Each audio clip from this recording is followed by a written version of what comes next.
Hey everyone, Israel is currently in a war against the terror organization Hamas, and we know how hard it can be to keep up with all the news. So if you haven't had the time to stay on top of the latest developments out of Israel, we're here for you.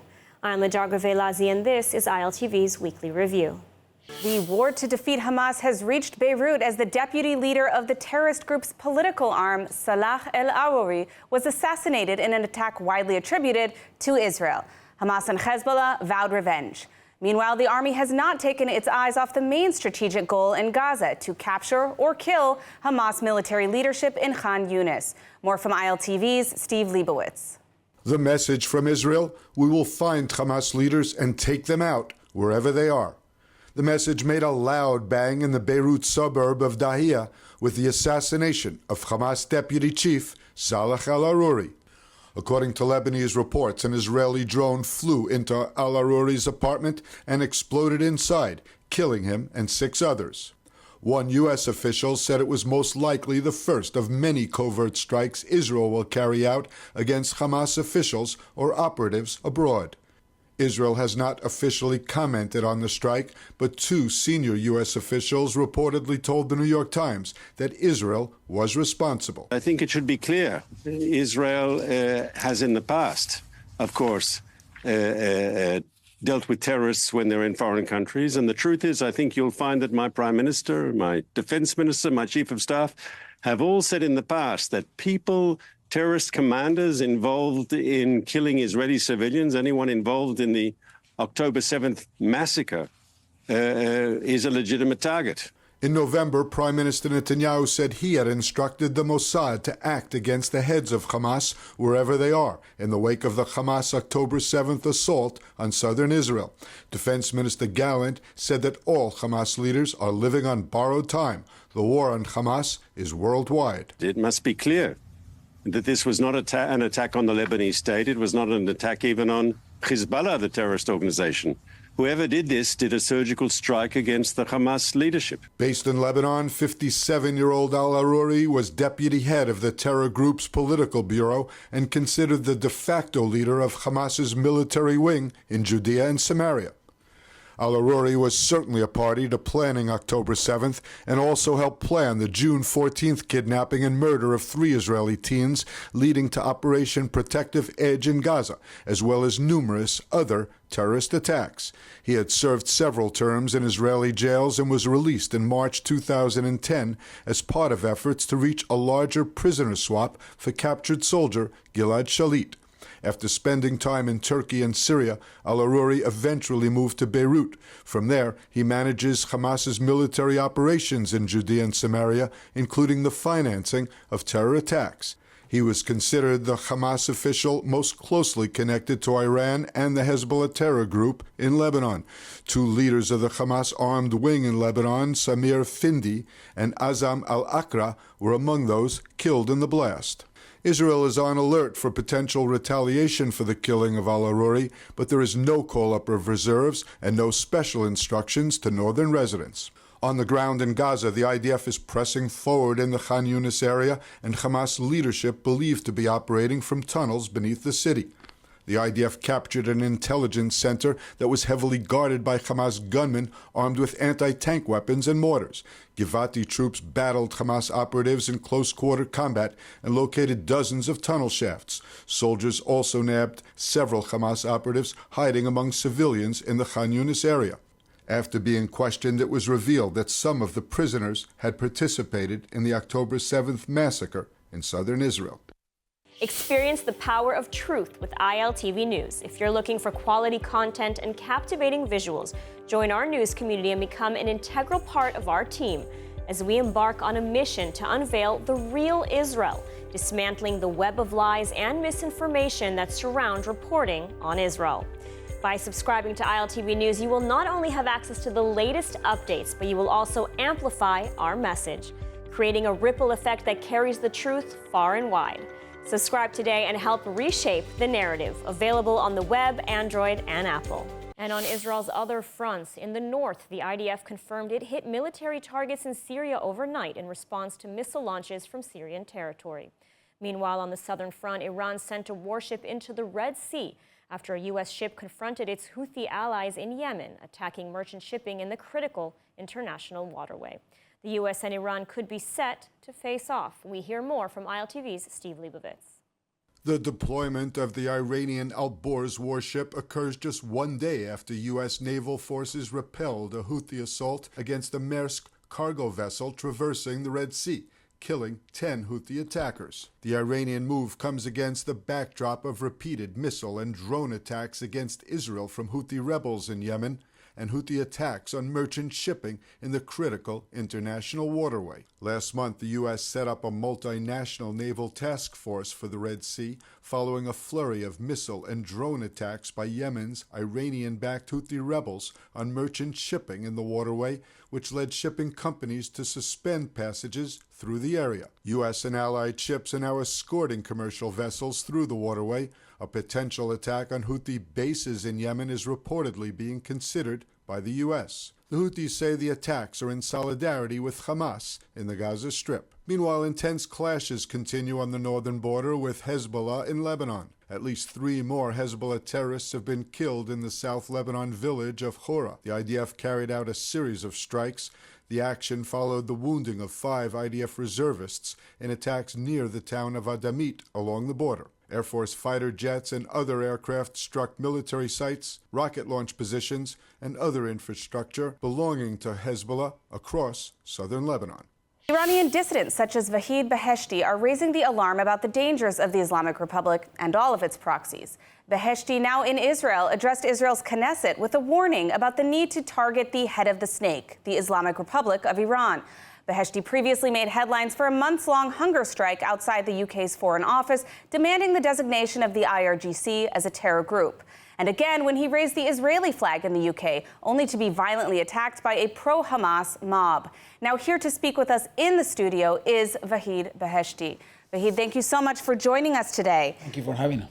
Just to kick things off, you spoke in Knesset this week. Can you tell me about that experience and what your message is to the Israeli government? The experience so far I had, and it was way over what I expected. I started with a tour in Temple Mount that reminded me of the great history of between people of Iran and people of Israel. 2,600 years ago, the Prophet Cyrus the Great freed the people of Israel from slavery, gave them opportunity to rebuild the temple, the Jerusalem temple, and show the great culture that we have. A lot of interests, common interests, and main important, common war, common enemy. But in the Knesset, I brought the message of Iranian people, which is this: we love you, the people of Israel, we stand with you, we need you, and you need us in this common war against this brutal regime. But I said to them, for how long are we going to engage us? Not the snake, I call it the head of octopus because it's got different arms. How long are we going to engage ourselves with the arms of this octopus? If we want cure, constant and permanent cure, we need to identify the root of the problem, which is Iranian regime. It's very simple. Now for this, if we identify it, we have the great military of 80 million Iranians who are thirsty for freedom and democracy in Iran.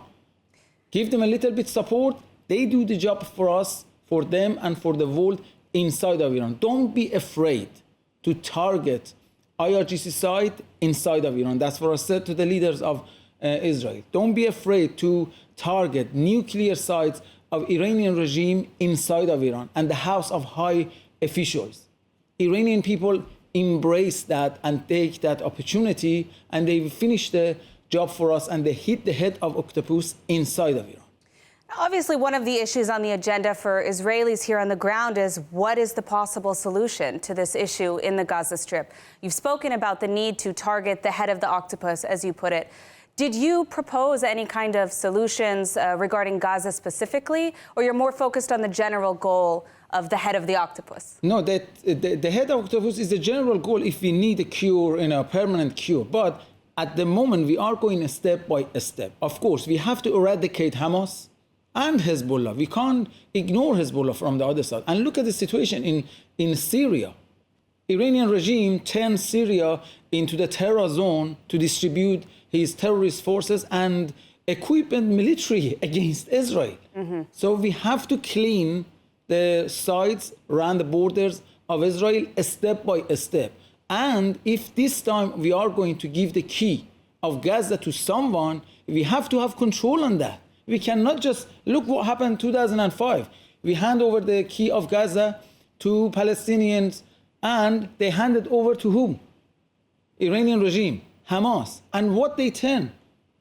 Gaza with beautiful beaches, beautiful lands. They turn it to the terror zone against Israel. What they done with billions of dollars. Now, in London, you've had a lot of chaos, we'll say, with the self-declared pro-Palestinian protesters. At one point, they even stole the Israeli flag that you raised side by side with the lion and sun flag of Iran.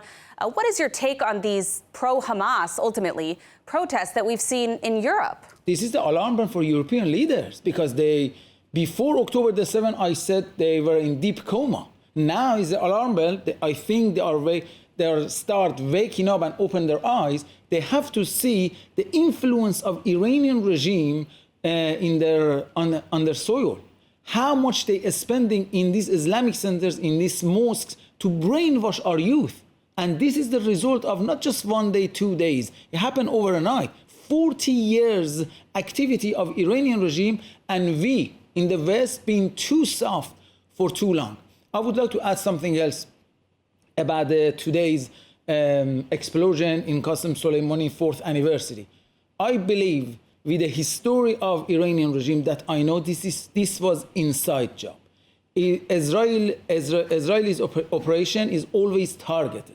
Well, unfortunately, we are out of time, but, that's a very similar thing as we've seen from Hamas, of course, in the Gaza Strip, same tactics. Exactly. So thank you so much for joining us and for speaking with us today, and for all the activism that you do, both for the people of Iran and for the people of Israel. Thank you. Thank you. Joyous celebrations in Israel gave way to chaos as Hamas fired at least 27 rockets from the Gaza Strip at the south and center of the country, timed for midnight as Israelis tried to celebrate the start of the new year. ILTV's William Sharon reports. As the clock struck midnight, calm celebrations in Israel took a tense turn as Hamas launched a heavy barrage of rockets from Gaza Strip towards central and southern regions of the country, triggering air raid sirens and sending citizens to shelters. The Iron Dome missile defense system successfully intercepted most of them, preventing widespread damage or casualties. The Az ed-Din el-Qassam Brigade's Hamas-armed wing claimed responsibility for the attack, attributing it to what they deemed response to the massacre of civilians by Israel. The IDF countered, stating New Year's same Hamas terrorism, highlighting the ongoing conflict and the plight of Israelis held captive by Hamas. The IDF added, while 129 Israelis are still being held captive by Hamas in Gaza, Hamas also decided to start 2024 by launching a barrage of rockets at Israel. The IDF said there is no Happy New Year until they are all home. Seconds after ringing in the New Year, on a lively street in Tel Aviv, some young Israelis found themselves running for cover, while others kept the party going with a shrug as missile defense system intercepted a barrage of rockets overhead. This while a video posted to social media showed a wedding party that was forced to abandon celebrations and rush to a bomb shelter during the rocket attack. Revelers did their best to keep the party going. This rocket barrage marks the first such incident targeting central Israel in over a week and a half, breaking a relative quiet in that area. Israel swiftly responded to the attack, reaffirming its commitment to the military campaign aimed at dismantling Hamas and releasing the hostages held in Gaza. And now we're joined by Mirit Hoffman, spokeswoman for Mothers of Combat Soldiers, or Imaot Lochamim, who says it is essential that the lives of IDF soldiers are prioritized, giving them all the backup they need. Mirit, good to have you. What can you tell us? Thank you so much. It's our pleasure. And Sorry, thank you so much for having me. I'm a little bit nervous, so you'll have to. First of all, before I start, I'd like to send our condolences to all the families whose loved ones have fallen in battle, and a refuah shlema to all those injured and wounded. We are the mothers of IDF combat soldiers who are fighting on the front lines, whether it's at the moment up north in Yosh or in the Gaza Strip. We're very, very proud of our soldiers and who left families, who left children, who left their jobs in order to protect their homes in our country. And before I start about our mission, I'd like to take advantage of this platform, if I may, to send full support to the IDF in this mission. We back them up in everything that they do. Unfortunately, the press does not give them enough credit, and we want to salute them here to the brave soldiers and state our enormous gratitude and our thanks. We're very, very proud of their accomplishments, and we appreciate all their hard work. It's due to them that we're able to sit here in the studio and actually talk to you. So, and also very important that we state that we also fully support the government in its decision to go to war and not to stop until Hamas is eradicated. Now, regarding our goal, our message is very simple. Our soldiers' lives have to be first and foremost and prioritized over those of the enemy. And we want to make sure the government does everything it can when prosecuting this war in order to do that. We understand war is dangerous and our sons are risking their lives every day on the front lines, and we accept that. But what we will not accept is to put them in even more harm's way for other reasons, such as protecting the lives of the people living in Gaza. That's not what the soldiers are there for.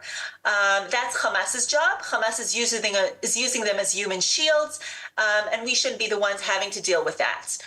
Mirit, what does a day in your life really at the organization look like? I mean, what do you do in your everyday? And I know you've been vocal about the U.S. administration really limiting your activities, limiting the soldiers' activities. How do you deal with that in the everyday life? Okay, so we're trying to get this out through various channels. We have government relations. We're lobbying and advocating our position in the Knesset. We meet with the Israeli Knesset MPs, with the decision makers in the government to ensure that our voices are heard loud and clear, our concerns and requests, and that they should be taken in consideration and implemented. We have a tent opposite the Knesset where we meet with Knesset MPs that come and talk to us there. Last Wednesday, we had a lot of MPs that came to discuss this with us, and then they take our voice and bring it into the Knesset. We have media outlets through Israel and abroad, such as yourselves. Thank you very much for hosting me here, to spread our word and working with relations with foreign organizations, diplomats, and ambassadors. Mirit, and what made you really want to become a spokesperson for an organization like this? On a more personal note, do you have soldiers of your own at home? So that is actually the easiest question. In my life, I'm a lawyer. I'm actually an elder law lawyer. My son is a paratrooper in Sanchanim. He's been called for Miluim since October 7th, and he has been in Gaza for the last 3 weeks. I've spoken to him once during those last 3 weeks. And he, like all the other soldiers, are fighting really hard on the battlefield. And I found that the least I can do is fight from here to make sure that he and all the combat soldiers get all the backup and all the optimal conditions in order to win this war. I am honored to be part of this organization, and we're all working extremely hard to make sure that this is the case. I just want to state that, I have one son who's in the battlefield. We have mothers who have 4 children in Gaza right now. All of us are doing this as a volunteer job. We all have other jobs, and we all feel that this is, something that we should do to help our sons. Mirit, and we're definitely joining your prayers that your son will come back home really fast and safely. Thank you so much for joining us today, and keep on the great work. Thank you so much for having me. Thank you. Thank you very much. And in an historic ruling in the middle of the war, the High Court of Justice on Monday struck down for the first time in Israel's history a basic law, the one and only law to pass from this past year's judicial reform package. The court also solidified its power to strike down basic laws in certain circumstances. The details in the following report. The Israeli High Court of Justice on Monday struck down the government's reasonableness standard law, the only law from the judicial reform to have passed. The reasonableness standard bill sought to limit the court's ability to use reasonableness to evaluate and annul parliamentary decisions. 8 judges ruled to strike down the law while 7 voted against it. marking the first time in Israel's history that the court has annulled one of the basic laws. Even more, the court also issued a ruling enshrining its power and granting itself the authority to strike down basic laws in certain circumstances. Outgoing president of the High Court, Esther Hayut, said in the court's verdict that the basic law deviated from an evolving constitution and as such should be passed with broad consensus and not by a coalition majority. This decision is the culmination of a years-long debate which caused deep division within Israeli society over the power of the courts and the nature and character of Israel's constitution and democracy. After weeks of controversy following a heated congressional hearing on anti-Semitism, as well as numerous accusations of plagiarism, Harvard's president, Dr. Claudine Gay, has finally agreed to resign. Let's take a closer look. Harvard University President Dr. Claudine Gay has been the focus of fierce controversy surrounding the debate on what universities in America should be doing to stop the rising anti-Semitism plaguing campuses like Harvard, Columbia, and University of Pennsylvania. After the congressional hearing in which Dr. Gay refused to state that calls to genocide against Jews were against the Harvard Code of Conduct, Harvard has faced mounting pressure to fire Dr. Gay. And Dr. Gay, at Harvard, does calling for the genocide of Jews violate Harvard's rules of bullying and harassment, yes or no? After the hearing, more than 70 members of U.S. Congress signed a letter demanding her resignation. Yet instead of dealing with the problem on anti-Semitism and harassment of Jewish students on campus, the Harvard board instead backed Dr. Gay, even when the president of UPenn resigned for the same reasons. Only days later, allegations of plagiarism by Dr. Gay were revealed, which the university initially made excuses for, claiming they were simply citation errors. But this week, new allegations of plagiarism surfaced again, and Dr. Gay has agreed to resign from her position effective immediately, making Dr. Gay's tenure as Harvard president the shortest in Harvard history. Many groups and activists who called for Dr. Gay's resignation are pleased to see the first step in repairing Harvard's reputation. But there's also been disappointment from Jewish community leaders over the fact that Dr. Gay was not in fact fired for failure to address anti-Semitism on campus, rather a technicality of plagiarism. And now only time will tell if universities like Harvard are prepared to do the necessary work to stop the spread of radical anti-Semitism on their campuses. Now, in a tribute to resilience and hope, supporters of Romi Gan, a 23-year-old dancer and choreographer held captive by Hamas since October 7, gathered at Tel Aviv's Hostage Square to dance for her and the release of all the hostages.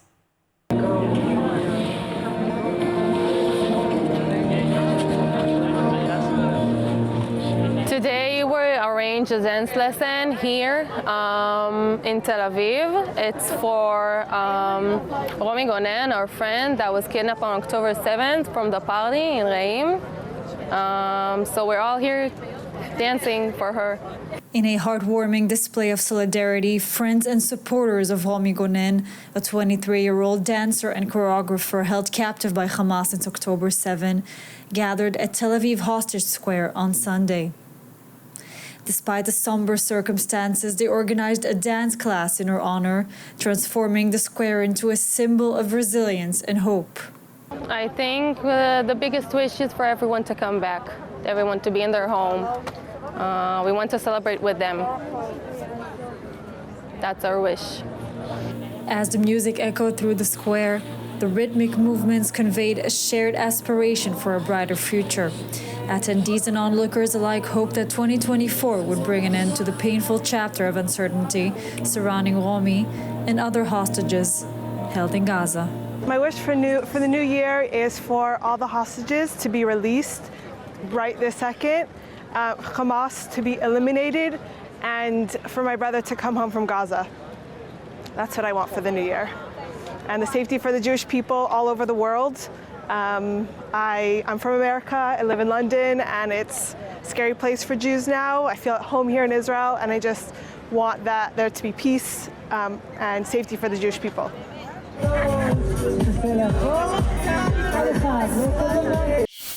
For more of the latest updates from Israel, make sure to subscribe to our newsletter at iltv.tv or download the ILTV Plus app. That's it for ILTV's weekly review. Stay safe and see you next week.